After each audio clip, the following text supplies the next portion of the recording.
What's up, y'all? Ryan back here, and today we're not talking about like writing a song or anything like that. We're actually going to talk about how to learn a song. Because I posted recently a video where I claimed that there is no such thing as innate talent, that every talented and super talented guitarist that you know of has worked for that talent and practiced over and over and over again. And so many people commented on that, saying that it's not possible to get to that level. Those people are just born with it. And I still disagree with that. They're fine to have their opinions. I think they're wrong. And I'm going to show you a tip today that I use to learn the songs that I used to think were impossible.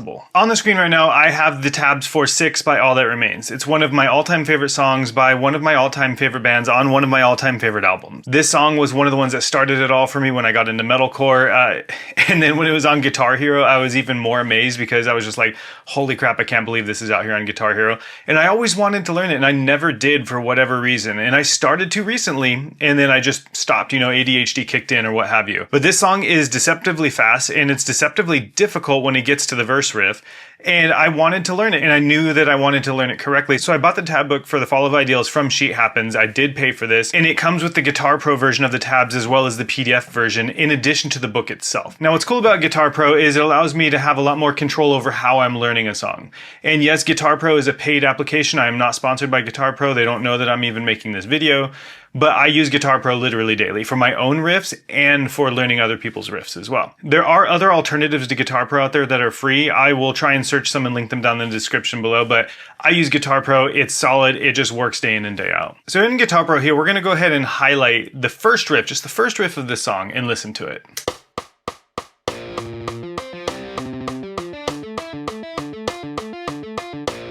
And when I highlighted that, it makes sure that it just loops that over and over and over again until I hit stop. Now, that's way too fast for me, and it's way too fast for most people. So what we're going to do is we're going to click up here in the top where it says 100%, click the drop down arrow, and let's drop it down to 50% and hit play again.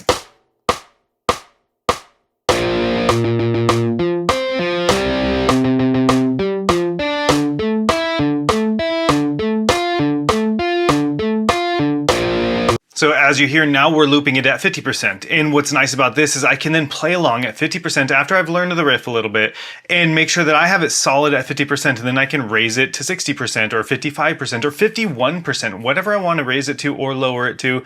You can go down to 1% speed if you want to on this. So whatever song it is, whatever solo it is, whatever it is, you can put it at a speed that's slow enough for you to learn it. And this is why I say that anything on guitar is attainable. It just takes time, repetition, practice, and practicing the right things. I guess maybe I should have covered that in that other video, is that, yes, if you practice just playing power chords all day, you're never going to shred like your guitar idols. You're never going to shred like Jason Richardson. You're never going to shred like Ollie did. But if you practice what you actually want to be better at, you're going to get there. I don't care what anybody says. I don't care if you claim that you are not born with innate talent. It's going to happen. But I'm going to get off that pedestal right now because I want to show you the way that I use Guitar Pro. Once I've learned the basic riff, so what I'll do is I'll just play through this without hitting playback at all, and I'll just get the guts of the riff down. So I'll get it down like that. I'm not going to play the whole thing and waste your time right now. But I'll get it down to that level, and then I will start playing back. So I'll play it back at 50%, and I'll see if I can play all the way through the riff. So let's go ahead and hit play, and I'll play along with it. I leave the click playing at the same time because I like to make sure that I'm getting my timing right.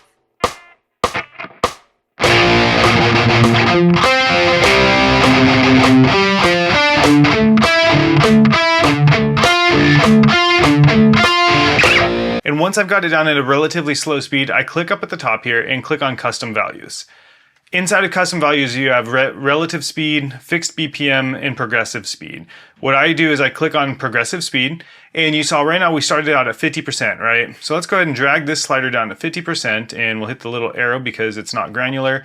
And then let's say I just want to work up to, let's say 65% today is what I want to work it up to, because I know it's going to take me a little bit to get there, right? And from there, you'll see steps. So you have 5%, 10%. You can up this by any amount of steps that you want to, as far as how many BPMs you want it to raise each time it repeats. Right now, it's set to repeat one time and then up the BPM.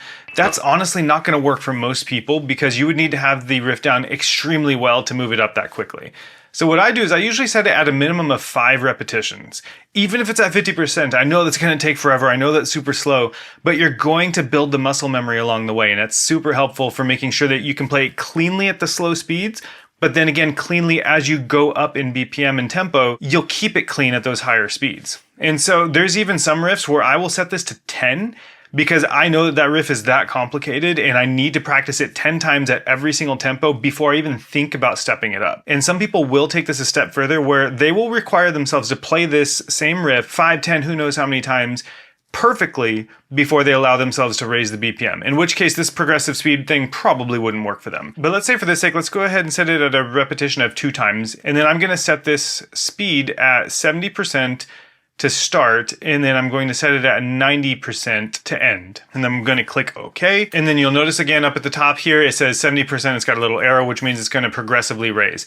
Once it gets to 90%, it's not going to stop playback, but it will stop raising the tempo, which is nice because then you can just sit there and jam at whatever that highest speed that you set it to is, or you can just press the space bar, which will stop it, press it again, and it'll restart it again. All right, so I'm going to hit play here, and we're going to play along for a little bit. I want you to listen after it repeats twice. It's going to raise the BPM by 5% for me. All right, let's go.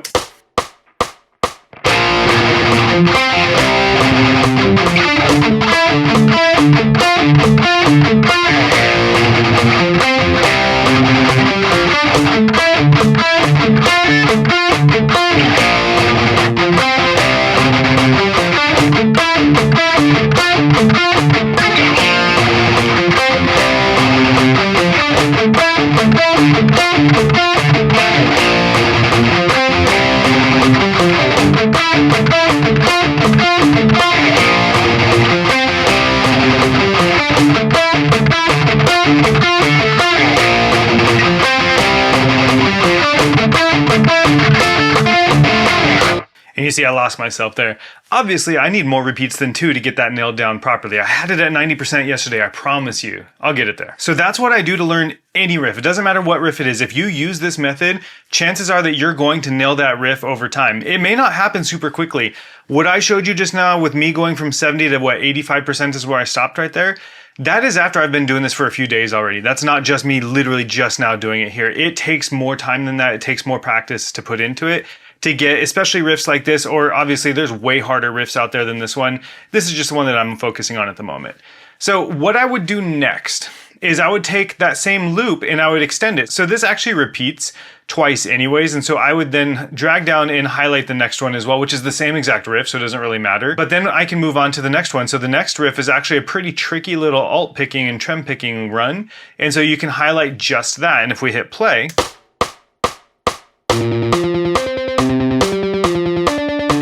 so now I can loop and practice and learn that part. Once I've got both of those together though, I can click at the very beginning and drag all the way down, and now it's going to play all of that.